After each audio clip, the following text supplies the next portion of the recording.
Chào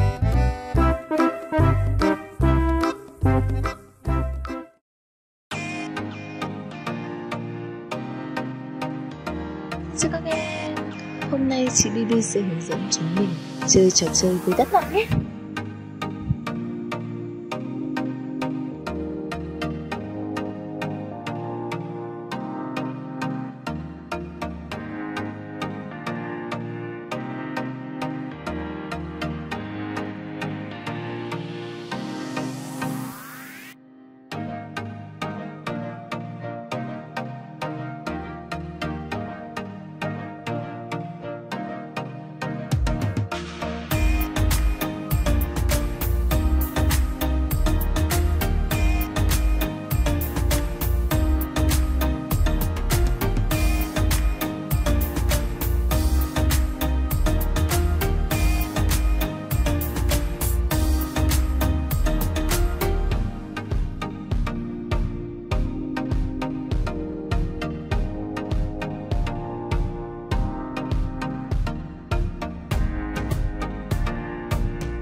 Rất là thú vị phải không em?